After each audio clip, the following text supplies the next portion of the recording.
tem uma disputa, viu, acontecendo nos bastidores. Eu vou acionar a reportagem da Jovem Pan News. Pressionado por essa delação de Maurício Camizotti, o lobista Antônio Carlos Camilo, que foi chamado como careca do INSS, ele teme ser apontado como principal operador do esquema e tem ameaçado entregar todos os políticos que participaram do esquema de descontos ilegais. Júlia Firmino chega ao vivo aqui em Os Pingos nos Is, vai trazer as informações, os detalhes. Júlia, seja bem-vinda, viu? Ótima noite a você. Conta então para a nossa audiência, para o nosso público, o chamado careca do INSS e o Maurício Camizotti, eles travam nos bastidores uma batalha para saber quem fecha a delação, quem fecha primeiro a colaboração premiada, é isso? Bem-vinda. Exatamente isso, Caniato. Boa noite para você, para quem está com a gente aqui no Pingos nos Is, na programação da Jovem Pan. De fato, hoje o lobista Antônio Carlos Camilo Antunes, que é conhecido então como careca do INSS, como você bem colocou, diz que dependendo do que rolar na delação premiada, que já foi fechada ali pelo empresário Maurício Camizotti, aí sim ele vai entregar alguns políticos e políticos de alguns partidos, viu? Não é um partido só não. Entre eles tem políticos do partido do PL, ou seja, Partido Liberal, também do PDT e ainda do Republicanos, que teriam participado das fraudes envolvendo ali os descontos ilegais do INSS. Ele também chegou a dizer, né, careca do INSS, que se o Camizotti não falar tudo, ele vai ser obrigado, né, ele seria então obrigado a falar tudo o que tem que ser dito, tudo isso em um contexto, Caniato, em que o próprio Camizotti já assinou, né, essa delação com a Polícia Federal. Ele e o careca do INSS estão presos desde setembro de 2025, justamente porque seriam os operadores dessa grande farra, né, que aconteceu dos descontos indevidos de pensões e outros benefícios do INSS. E aí, agora o que nós temos é que o careca teme justamente que Camizotti diga parte do que sabe, diga também que o careca seria o principal operador desse esquema e que poupe alguns políticos. Por isso agora, então, o careca queria botar a boca no trombone de fato, né? E aí Caroca pensa, então, em entregar o senador Everton do PDT, vice-líder do governo no Congresso, além de Fábio Luiz Lula da Silva, que é o Lulinha, filho do atual presidente Luiz Inácio Lula da Silva, que já foi alvo aí de algumas investigações ligadas, inclusive, a esse escândalo do INSS. O que cabe a gente lembrar é que se o careca quiser fazer uma delação premiada, isso vai ter que passar aí por uma autorização. Não é assim, eu decidi abrir a boca agora, vai acontecer. Não, existem alguns procedimentos e tendo em vista que o próprio Camizotti já fez essa delação, já assinou esse processo de delação com a Polícia Federal, os investigadores dizem que não tem muito interesse não nessa delação do careca, viu? Então a gente precisa ficar de olho para ver se isso vai ser negociado ou não, porque de fato é uma história que tem se desenrolado, que tem achado tanta coisa nesse imbróglio mesmo dessa história que a gente precisa ficar de olho, porque quem perde muito foi a sociedade e continua sendo a sociedade com toda essa história, né, Caniato? Sem dúvida alguma. A Júlia segue acompanhando. Esse episódio tem feito os cabelos de muitas pessoas caírem. Muitos estão preocupados com o avanço dessas apurações. Valeu, Júlia. Bom trabalho para você. A gente segue aqui com os nossos comentaristas, mas agora preciso só dividir. Parte da rede ficará agora com o intervalo. Voltaremos na sequência. Sigo aqui com os nossos comentaristas. Agora é a vez do Bruno Musa. Você, Musa, a informação que foi destacada, trazida pela nossa repórter, uma disputa nos bastidores em relação a quem chegaria na frente, né? Trouxemos, inclusive, essa informação há pouco. Vocês destacavam isso, que sempre há, em um caso de, por exemplo, de grande repercussão, de desvios de recursos e a possibilidade de fechamento de delação, quando há mais de um protagonista, sempre há essa tentativa, né, de fechar uma delação na frente e conseguir gozar de alguns benefícios oferecidos pelas autoridades. Mas a informação indica que careca do INSS, é um apelido, tá, gente?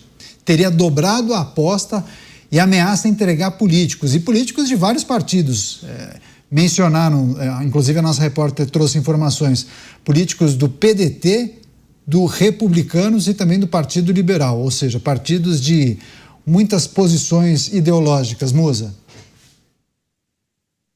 Nós vamos comentar daqui a pouco, um pouco mais para frente, como esse caso do INSS, que também se conecta com o caso do Banco Master.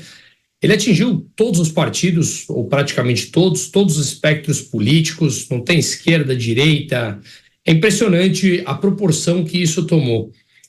O que ela mencionou agora aqui, e o que nós estamos falando de dobrar a aposta, entregar, eventualmente entregar políticos, é a base da teoria dos jogos, que o Dávila mencionou no começo, que eu logo depois aprofundei, que eu adoro citar.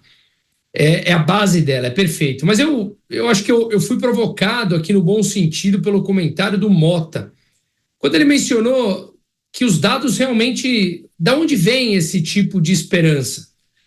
E me fez refletir, enquanto eu estava ouvindo aqui a nossa repórter e o comentário dele, de fato, os dados realmente não dão nenhum tipo de esperança que mesmo a pessoa, aqui no caso, Careca do INSS, resolva entregar político, não apareça algum tipo de decisão daqueles que estão envolvidos ou sendo delatados com uma canetada forte na mão dizendo, nada disso vale. A gente viveu isso no Brasil. Então, acho que talvez para responder um pouco ao Mota, a esperança, Mota, talvez um mínimo. E talvez uma esperança que pode ser infantil, pode ser imatura, mas talvez seja o mínimo que nos move para conseguir seguir um pouco adiante com esse país que cada vez mais ele nos entristece. A verdade é que eu acredito que de escândalo em escândalo, uma hora é como se a bolha estourasse. As pessoas começam a cansar porque, no fundo, a economia está mais deteriorada ano após ano, no sentido de deterioração do poder de compra das pessoas, cada vez mais preocupados com violências, com a corrupção, e é como se o copo fosse enchendo de pouco em pouco. E, claro, não há dados, nenhum fato concreto que nos determine. Não, por conta disso, realmente agora essa delação vai implodir a República que merece e precisaria recomeçar do zero. De fato, não. Mas eu acho que de pouco em pouco nós vamos cansando. O outro lado que eu espero que a gente não chegue nesse nível é que em 2023, quando eu fui produzir o documentário na Venezuela, me chamou a atenção um dado muito interessante de um instituto que chama Transparência Venezuela, que não, obviamente não tem nada a ver com o governo. Quando Juan Guaidó, que foi o presidente interino do país, reconhecido por mais de 60 países, e eu tive o privilégio de estar com ele, tomar um café com ele, falar com ele, ele escreveu o prefácio do meu livro a respeito da Venezuela, 6% da população, Caniato, sabia quando ele deixou de ser presidente. 6% da população sabia que ele tinha deixado de ser. Por quê? Porque ninguém mais se interessa por aquilo. É como se o meu destino fosse esse, não tem mais o que fazer, eu não vou mais me envolver com política, não adianta eu saber sobre política, não quero entender, estudar, você abre mão, um sentimento de resignação. Eu espero que a gente não chegue nesse nível, porque se nós chegarmos nesse nível, abrirmos mão de tudo, o escárnio que já é um absurdo absoluto no Brasil, talvez se transformaria em algo muito mais obsceno. Pois é, programas Pingos nos Is, recebendo a Rede Jovem Pan, todos conectados aqui com a gente. Muito obrigado pela audiência. A notícia em destaque, notícia trazida pela nossa repórter Júlia Firmino, o Careca do INSS estaria travando nos bastidores com Maurício Camizotti uma disputa para saber quem consegue fechar a delação premiada. Já é sabido que Maurício Camizotti, por meio dos seus advogados, já teria avançado nessa disputa, fecha a delação, e aí Careca do INSS revela a um jornalista dizendo o seguinte: se ele, o Camizotti, não falar tudo, não revelar todos os detalhes, eu vou ter que falar.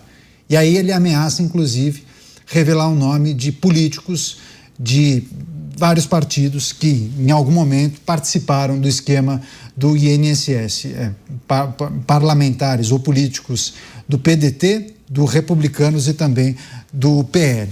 Deixa eu passar para o Cristiano Beraldo, porque quando o Musa menciona, sempre há aquela preocupação sobre uma canetada, né? Uma decisão que viria de cima e que poderia inviabilizar, por exemplo, uma delação ou o avanço da investigação.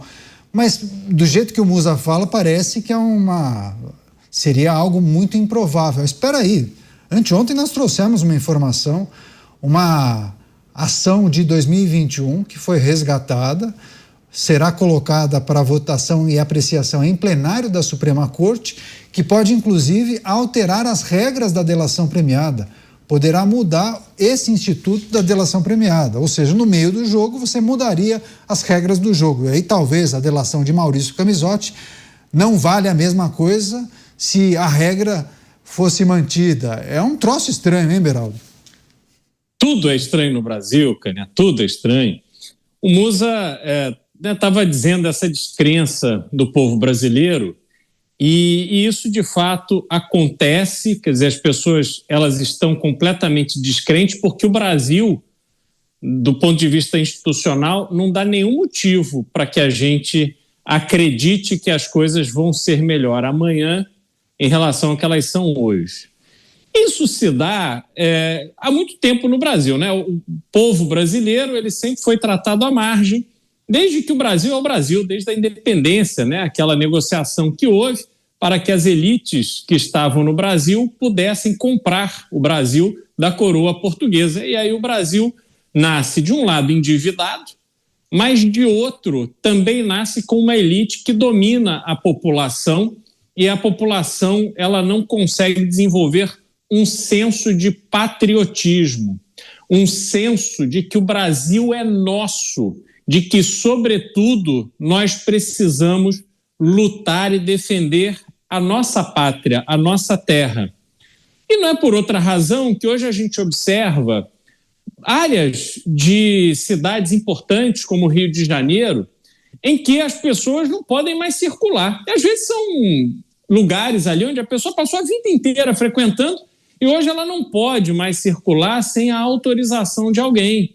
Quando ela entra naquele espaço, a lei que vale não é mais a lei que vale no Brasil, é a lei do crime organizado, do grupo que tomou conta daquele pedaço. E a gente aceita isso.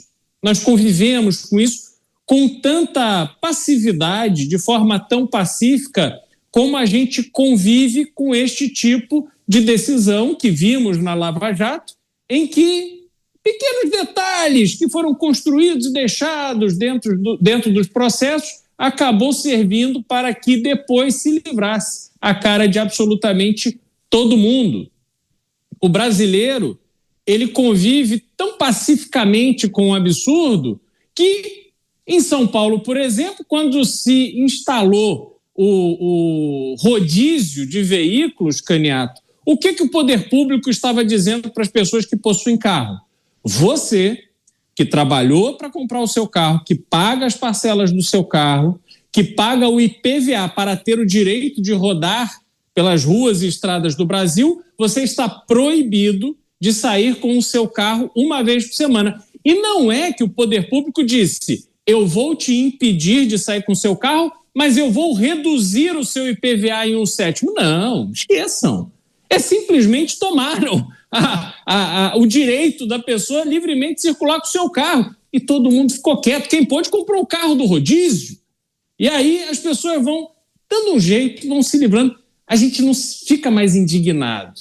E agora, Caniato, quando houve essa proliferação dos telefones celulares e das redes sociais, nós tivemos dois lados disso. Um lado é a informação que chega de diversas fontes, né? Então, as pessoas no Brasil inteiro, elas se informam numa rapidez muito grande.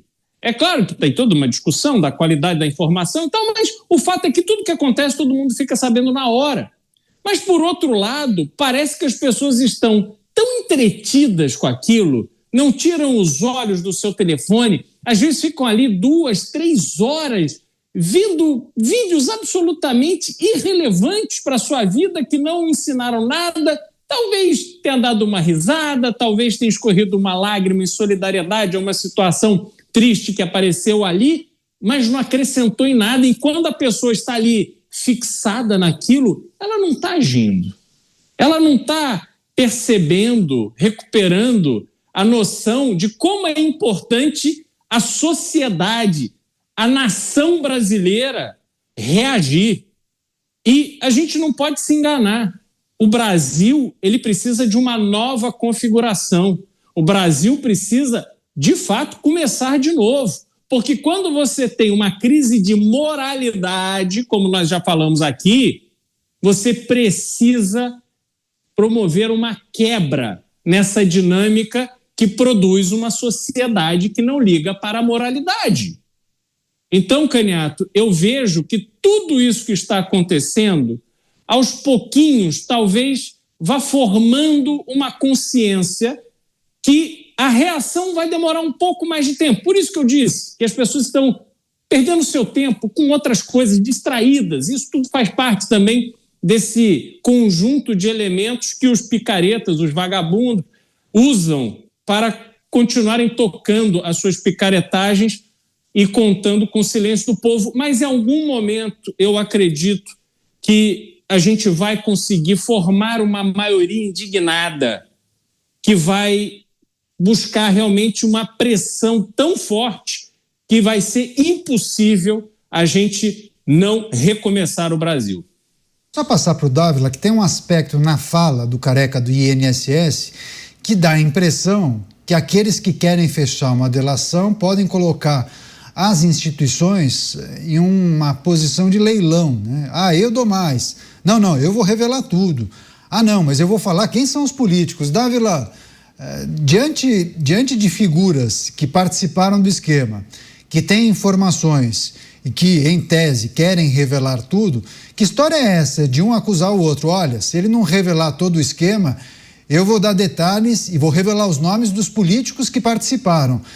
Parece quase um leilão, né?